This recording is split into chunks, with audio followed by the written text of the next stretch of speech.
Përshëndetje nga unë Ervina Kaso, docente në Institutin Kulinar në Ranzi. Sot ndodhemi në kuzhinën e familjes dhe për ju të gatuar një recetë shumë të shijshme, të thjeshtë, por dhe të bukur, me rastin e festave të fundvitit. Tart e kripur në formë kurore me krem djathi dhe salmon të tymosur.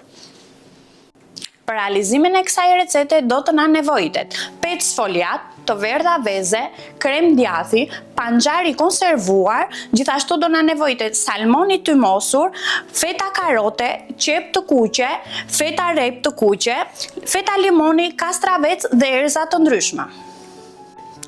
Vazhdojmë me realizimin e recetës. Si fillim do realizojmë formën e tartës në formë kurore me 5 sfoliat. Marrim një disk që është në formë më të madhe, e vendosim, e presim sipas formës të diskut për t'i dhënë një formë rrumullake.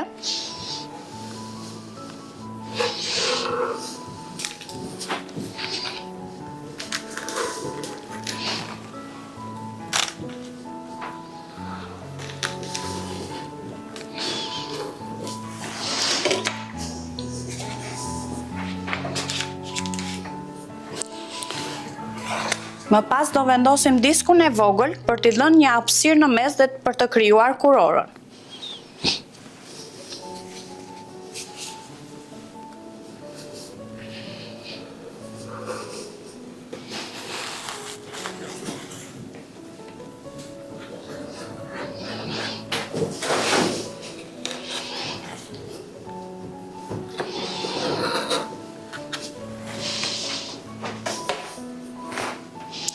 Brumin e tepërt e heqim.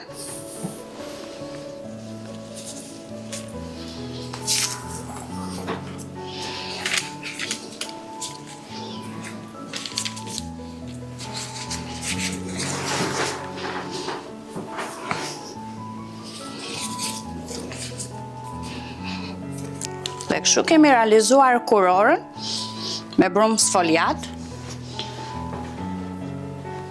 Do e lyejmë me të verdhë veze.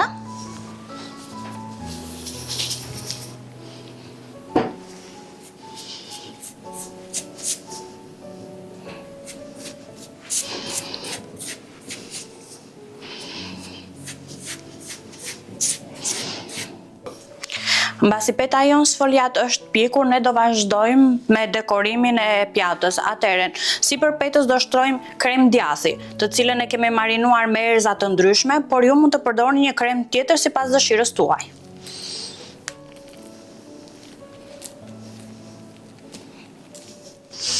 Mbasi kemi vendosur kremin e djathit, do vazhdojmë me vendosjen e garniturës. Si fillim, vazhdojmë vendosim salmonin e tymosur.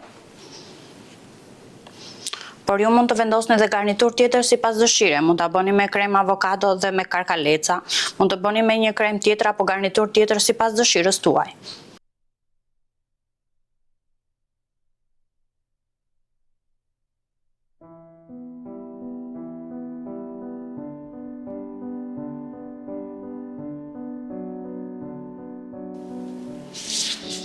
Kjo ishte receta jonë për sot, tart e kripur në formë kurore me 5 sfoliat, krem djathi dhe salmon. Përbërësit për këtë recetë i gjeni pranë çdo dyqani në Ranzi Organic Market. Nga unë Ervina Kaso, mirupafshim dhe shihemi në recetat e radhës.